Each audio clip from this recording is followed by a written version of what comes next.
রহিম আসসালামু আলাইকুম রহমতুল্লাহ। Impostor syndrome, এটা ইম্পোস্টার সিনড্রোমটা এমন একটি একটা সাইকোলজিক্যাল একটা প্রবলেম। দৈনন্দিন জীবনে নিজের যোগ্যতা নিয়ে অনেক সময় মানুষ সংশয় বা দ্বিধাদ্বন্দ্বে পড়ে, তখনই ইম্পোস্টার সিস্টেমটা বা ইম্পোস্টার সিনড্রোমটা তৈরি হয়। ইম্পোস্টার সিনড্রোম তৈরি হয়, বাংলায় এটাকে বলা হয় নিজেকে অনেক সময় সাবস্ট্যান্ডার্ড বা নিজেকে অনেক সময় অযোগ্য বা অদক্ষ মনে হতে পারে। এই মানসিক প্রবণতা আসলে ইম্পোস্টার সিনড্রোম। ইম্পোস্টার সিনড্রোম হলে কী হয়, এটা কোনো ক্লিনিক্যাল রোগ নয়, কিন্তু এটা একটি কগনিটিভ ডিসঅর্ডার। কগনিটিভ ডিসঅর্ডার যখন এটা হলো আপনি মেধাবী এবং সফল হওয়া সত্ত্বেও কখনো নিজে যখন অযোগ্য মনে করেন এবং আপনার এই অযোগ্যতাটা থেকে যখন আপনি বেশি চিন্তা করেন বা অযোগ্যতাটা নিয়ে বেশি এটা খুঁটিনাটি নিয়ে বেশি অ্যানালাইসিস করতে যান, এবং তখনই আপনি ইম্পোস্টার সিনড্রোমে ভুগে থাকেন। তার এর লক্ষণগুলো কি একটু আলোচনা করেন। সাফল্য ইম্পোস্টার সিনড্রোমে যারা ভোগেন, অনেক সময় তারা যে কোনো সফলতা অর্জন করলো মনে করেন আরে না, এটা তো আমি নিজে অর্জন করিনি, এটা অমনি লাকি হয়ে গেছে, আসলে অথচ আপনার যোগ্যতা বলেই আপনি এটা পেয়েছেন। আবার ইম্পোস্টার অবচেতন হয়তো আপনি একটা কাজ করছেন, এটা মনে করছেন এটা কোনো নেগেটিভ ইমপ্যাক্ট আছে, কেউ দেখে বললে আপনার জন্য ভুল হবে, এটাও অনেক সময় ইম্পোস্টার সিনড্রোমে তৈরি হয়। বিশেষ করে বাচ্চাদের মধ্যে এইটা তৈরি হয় বেশি, ছোটো বাচ্চাদের বা ক্লাস টিনেজদের মধ্যে এই সমস্যাটা তৈরি হয়। আর পারফেকশনিজম হলো আপনি এক জায়গায় আছেন, আরেকটা অসম্ভব জায়গায় নিয়ে যাওয়ার নিজেকে যদি আপনি চিন্তা করেন যে আমাকে ওই জায়গায় যেতে হবে, এটাই পারফেকশন। আপনার ক্যাপাবিলিটি, আপনার দক্ষতা, আপনার যোগ্যতা আপনাকে এমন একটা চূড়ায় নিতে চান যেটা আসলে আপনার হয়তো সম্ভব নয়, বা আপনার টাইম যে ডিউরেশন বা আপনার যে এনার্জি বা আপনার যে কোয়ালিটি লেভেল, এটা হচ্ছে তখন পারফেকশনিজমে ভুগলে অনেকে ইম্পোস্টার সিনড্রোমে ভুগতে হয়। তখন নিজেকে একটা ব্যর্থ মানুষ বলে অনেকে মনে করেন। এটা কাজের হয় বেশি।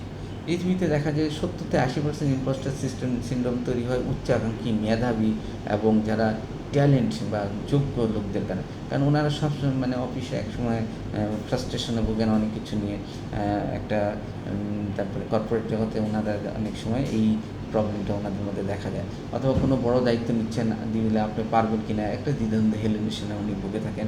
এবং বিশেষত চাকরিতে যোগ দেওয়ার সময় ইম্পোস্টার সিনড্রোমটা, যে আপনার এই যোগ্যতা আপনি প্রমাণ করতে পারবেন কি না, না এই সমস্যা হবে, এই ধরনের প্রবলেমে ইম্পোস্টার সিনড্রোম এই মেধাবীরাই ভুগে থাকেন। আচ্ছা, এখন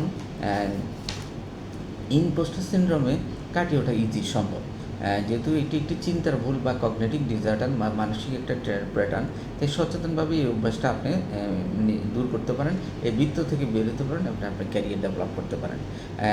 আমি এখন কীভাবে ক্যারিয়ারটা আপনি এই ইম্পোস্টার সিনড্রোমের বৃত্ত থেকে নিজেকে বের করবেন সেটার দিকে একটা কথা বলবো। একটা সত্য এবং অনুভূতির পার্থক্য করবেন, আপনি কি এখন কোথায় আছেন সত্যটা, এবং এটা আপনি ধরেন আপনি 1 বছর পর পরিশ্রম করে কোথায় যেতে পারবেন বা আপনি ইনকাম কত দূর নিতে পারবেন, এটার একটা পার্থক্য আপনাকে বুঝতে হবে। আপনাকে একটা প্ল্যানার বা অ্যানালাইজার হইতে হবে, তাই এবং এটা আপনার সূক্ষ্ম মাথায়, ঠান্ডা মাথায় চিন্তা করে তখন আপনি যদি আপনি মনে ধরেন আপনার টার্গেট হলো এখন আগামী 1 বছরের মধ্যে আপনি 10 টাকা ইনকাম করেন, আগামী 1 বছরের মধ্যে আপনি 500 টাকা ইনকাম করেন, এটা কিন্তু একটা বিশাল একটা গ্যাপ। তাহলে আপনি যদি আজকে 10 টাকা ইনকাম করেন, তাহলে আপনার পার্থক্য হবে আগামী বছর, এই বছর শেষে আপনি 70-80 টাকা বা 50 টাকা থেকে 100 টাকার মধ্যে ইনকাম। তাহলে এটা একটা ইজি, আপনার তখন 5-7 গুণ এফোর্ট দিলে আপনি ইনকাম করতে, কিন্তু আপনি 500 টাকাতে ইনকাম করতে পারেন না। পার্থক্যটা বুঝতে হবে, আপনি সত্য এবং বাস্তবতার পার্থক্য। নিজের অর্জনে একটি অনেক দেখা যায় ইম্পোস্টার সিস্টেমে নিজের উপর আস্থা রাখতে পারেন না, নেতিবাচক চিন্তা ভাবনা বেশি হয়, নেগেটিভ চিন্তা পিঁপড়ার মতো মাথায় কামড়ায় ব্রেনের ভিতরে বিভিন্ন ছড়ায় ছিটায় এগুলি। তাহলে কী করবেন, আপনি আপনার যে অর্জনগুলো, যে আপনার একাডেমিক রেকর্ড, আপনি ছোটো ভালো কাজের প্রশংসা, ম্যানেজমেন্ট আপনাকে যে প্রশংসা করেছেন, আপনি এই বিভিন্ন সময় প্রশংসাগুলো ইমেলগুলো পেয়েছেন, তারপরে আপনি অ্যাচিভমেন্ট করেছেন, এগুলি আপনি নিজের কাছে রাখেন, তখন এগুলি আপনাকে একটা রেকর্ড, যে আপনার নামে কোনো একটা অর্জন বা আপনি পারেন, এরকম একটা ইতিবাচক মনোভাব তৈরি হবে। তার সাধারণত নেতিবাচক মনোভাব তৈরি হলে আপনি আরও পিছিয়ে যাবেন। পারফেকশনিজম, আগেই বলছি, এই পারফেকশনে আপনার ভুল করা মানুষের স্বভাব। আপনি ধরেন একটা টার্গেট নিয়েছেন বা 100% নিখুঁত নাও হতে পারে, ভুল করা মানুষের একটা স্বভাব, ভুল আপনিও করতে পারেন। তো ভুল করলে যে আপনি যে ব্যর্থ বা আপনি যে অসফল, এটা কিন্তু আসলে ঠিক না। তো এই জন্য পারফেকশনিজম সবসময় ফাঁদ থেকে আপনাকে বেরোতে হবে। মানে 100% ভুল, যখন আপনি একটা মানে একটা কিছু করছেন, একটা কাজ বা একটা নোট লিখছেন বা একটা মাইনাস লিখছেন, দেখা যায় যে এখানে হয়তো আপনার স্যার কিছু ২-১টা পয়েন্ট বলে দেন, কিন্তু এটা কিন্তু অলরেডি সার্কুলেট হয়ে গেছে। তখন আপনি এটাকে নিজেকে একটা ব্যর্থ বা ইয়েতে মনে করতে হবে যে এই ভুলটা আর যেন আগামীকাল আমি না করি, যেন আমি আরও কনসাইজ আরও সুন্দর করে যেন আমি এটা করতে পারি, এটাই পারফেকশন। মানে আপনার ভিতরে ব্যর্থতা থেকে একটা শেখার প্রবণতা থাকতে হবে, তাহলে পারফেকশনে আপনি উত্তীর্ণ হতে পারবেন। ভাগ্যের চেয়ে আর অনেক ইম্পোস্টার সিস্টেমের লোকেরা অনেক সময় দেখা যায় হতাশে ভাগ্যের উপর ছেড়ে দেয়। এইটা করাই যাবে না। আপনাকে অবশ্যই আপনার প্রচেষ্টাকে গুরুত্ব দিতে হবে, আপনার এফোর্ট সবসময় দিতে হবে, রুটিন প্ল্যান। ইম্পোস্টার সিস্টেমের মানুষের মধ্যে মানে এফোর্টলেস দেখায়, এই এফোর্টটা আপনাকে আনতে হবে।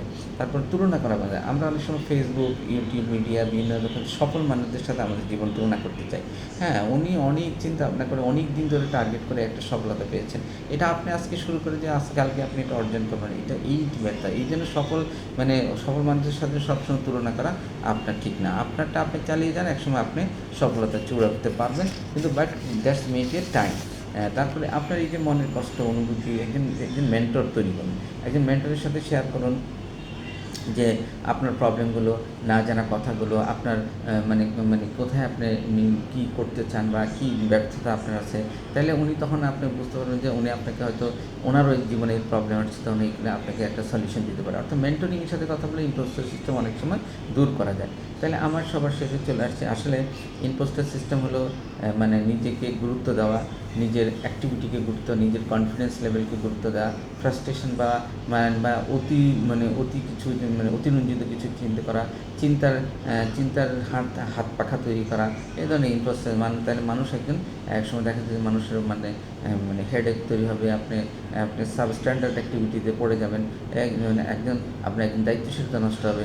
আপনি নিজেকে যদি দায়িত্বশীল আনছেন, অবশ্যই ইম্পোস্টার সিনড্রোম থেকে আপনাকে বের হতে হবে। তো আসুন, ইম্পোস্টার সিস্টেমে যদি আপনার মনে কোনো সংশয় চিন্তার ছেড়ে দেন, গভীরভাবে শ্বাস নিন, নিজের পরিশ্রমের উপর আস্থা রাখুন, নিজের উপর কনফিডেন্টলি আস্থা রাখুন, নিজের দক্ষতার উপর আস্থা রাখুন, নিজের যোগ্যতার উপর আস্থা রাখুন, তাইলে আপনি ইম্পোস্টার সিস্টেম থেকে বের হতে পারবেন। ধন্যবাদ। আসসালামু আলাইকুম।